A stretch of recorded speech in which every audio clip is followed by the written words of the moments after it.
I'd like to thank the faculty for the invitation to speak at this meeting. I'm a vision correction surgeon from Southern California. And which button?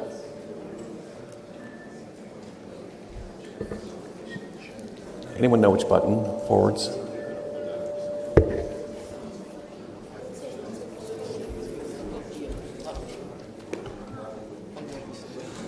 Oh, there it is. Okay, perfect.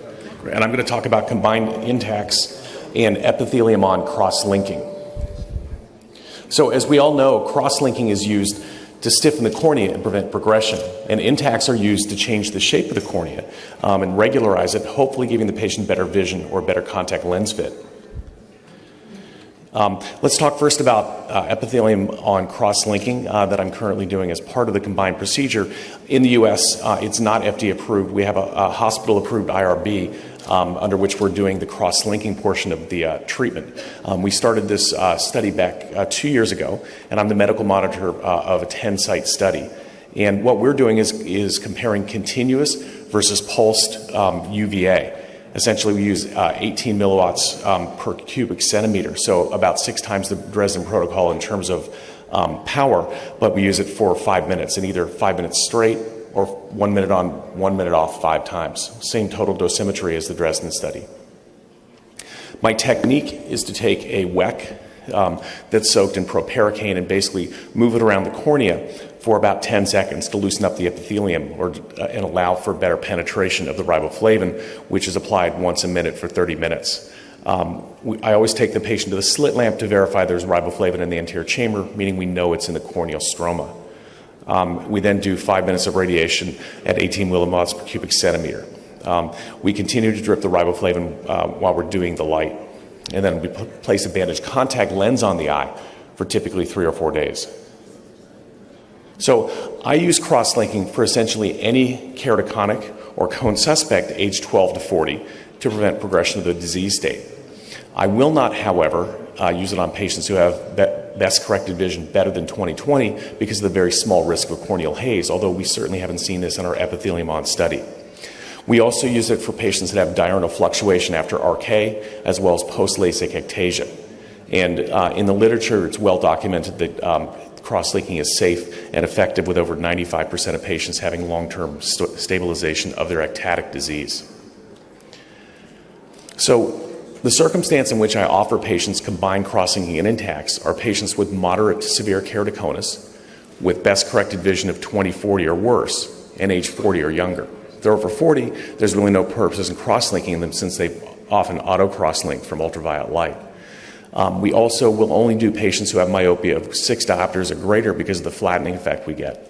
And we typically do it for patients who are either who are contact lens intolerant or looking to have refractive surgery, typically the toric ICL. My technique involves creating the intact channels with a Zemer femtosecond laser, injecting the riboflavin into the channels, and then doing the same technique as we do for cross-linking alone, which is 5 minutes of the irradiation, continuous versus pulsed. And then lastly, we place the intact segments. I don't usually place a suture anymore when I use the femtosecond laser. So as a representative case, this was a 23-year-old male keratoconic who came in contact lens intolerant and couldn't see with his glasses. In his right eye, his uncorrected vision was 2400 with a manifest refraction of -11 with 4 1/4 diopters of astigmatism, best corrected 20/50. Left eye, manifest refraction of -5, -575, best corrected 20/40, mean case of 55.2. So we did combined intacs and cross-linking in each eye a week apart with 2 450 micron segments with simultaneous cross-linking. And at his last visit at 3 months, his uncorrected vision of the right eye had improved from 2400 to 20/50, with his manifest refraction improving dramatically to -1/4, -1, with 13.5 diopters of net flattening from the combined procedure. In the left eye, he didn't get as much of an effect. His uncorrected vision improved from 20/70 to 20/60, with significant reduction of the astigmatism, with the best corrected vision remaining the same. And this was his preoperative orb scan topography in the right eye, and post-op, showing 13.5 diopters of net flattening. And again, this is 3 months, this is pre-op and 3 months post-op with not quite as much net flattening, but still a pretty good effect. So in summary, with this patient, he got a 12 diopter refractive effect in the right eye with a 13 diopter corneal power change. In the left eye, 8 diopter refractive shift with a 2 diopter power change. And his uncorrected vision improved in both eyes such that after the surgery, the patient wasn't wearing glasses or contact lenses.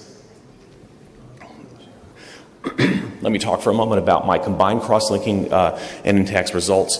This is data on 9 eyes of 6 patients, age range from 15 to 38, with mean follow-up of 3 months. So the average patient gets about 6 diopters of flattening with my technique, which is why typically I will not do this combined technique on someone with less than 6 diopters of myopia, because I'll induce hyperopia in these patients. What I find, however, is the more preoperative myopia the patient has, the more of an effect they get. The mean power decrease with all patients was about 4.5 diopters, and the average improvement in uncorrected vision was about 2.5 lines, and mean best corrected improvement about 1 line. And most importantly, we've seen no complications in this group with my current technique. So in summary, based on this very early data, combined cross-linking and intacts with an epithelium-on technique is safe and effective. We get a mean reduction of 6 diopters of myopia and improved uncorrected vision in most patients. So thank you for your attention.